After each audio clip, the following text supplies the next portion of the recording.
ঠিক এক মাস আগে র্যাগিং এর অভিযোগে 6 ছাত্রের বিরুদ্ধে কড়া ব্যবস্থা নিয়েছে বেসু। এর মধ্যে 5 জনকে 1 বছরের জন্য বহিষ্কার করা হয়। এত কিছুর পরেও সেই বেসুতেও ফের র্যাগিং এর অভিযোগ।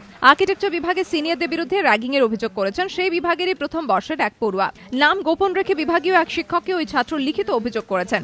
ওই শিক্ষক বিষয়টি বিভাগীয় প্রধানকে জানান। বিভাগীয় প্রধান অভিযোগটি ইমেল করে পাঠান বেসুর রেজিস্ট্রারকে। অভিযোগকারী বক্তব্য দিনের পর দিন হেনস্থা হচ্ছেন সিনিয়র ছাত্রদের কাছে।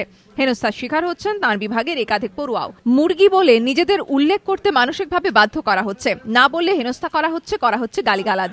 পাশাপাশি দ্বিতীয় বর্ষের ছাত্রদের দাদা, তৃতীয় বর্ষের ছাত্রদের বাবা, চতুর্থ বর্ষের ঠাকুরদা ও পঞ্চম বর্ষের ছাত্রদের ভগবান বলে ডাকতে বাধ্য করা হচ্ছে। হস্টেলে ডেকে এই নিদান দিচ্ছেন সিনিয়র ছাত্ররা। ঘটনার জেরে কয়েকজন ছাত্র বিভাগ ছেড়ে চলে যাওয়ার কথাও ভাবছেন। অভিযোগের কথা স্বীকার করে প্রাথমিকভাবে একে র্যাগিং বলেই মনে করছে বেসু কর্তৃপক্ষ। রেজিস্ট্রার জানিয়েছেন, উপাচার্যের নির্দেশ মতো সোমবার তদন্ত কমিটি তৈরি হচ্ছে। দৃঢ়তার সঙ্গে অভিযোগ যে বিবেচনা করা হবে তাও স্পষ্ট করে দিয়েছেন রেজিস্ট্রার। র্যাগিং এর পর্যায়ে পরে দেখে মনে হচ্ছে আমরা চেষ্টা করব যত দ্রুত সম্ভব এটা তদন্ত করে দেখতে। বিষয়টা আমরা ভাইস চ্যান্সেলরের দৃষ্টিগোচর করেছি এবং ভাইস চ্যান্সেলর সঙ্গে সঙ্গে বলেছেন তদন্ত কমিটি গঠন করতে। সোমবারের মধ্যেই তদন্ত কমিটি গঠিত হবে।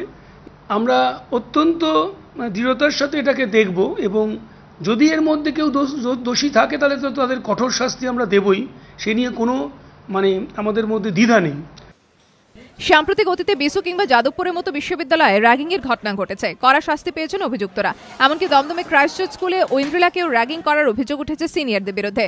এত ঘটনার ঘন ঘটা অভিযুক্তদের বিরুদ্ধে কড়া পদক্ষেপ সত্ত্বেও র্যাগিং বন্ধ না হওয়ায় উদ্বিগ্ন শিক্ষা মহল। বেসু সূত্রে খবর, আর্কিটেকচার বিভাগের সিনিয়ররা এখন শিক্ষামূলক ভ্রমণে, তারা ফিরলেই অভিযোগ খতিয়ে দেখা হবে। যাদের র্যাগিং করা হয়েছে বলে অভিযোগ, সোমবার প্রথম বর্ষের সেই পড়ুয়াদেরও জিজ্ঞাসাবাদ করা হবে। ছাত্রদের ঘেরাওয়ের চাপেও র্যাগিং এর শাস্তি মকুবের দাবির কাছে মাথা নোয়ায়নি যাদবপুর বিশ্ববিদ্যালয়।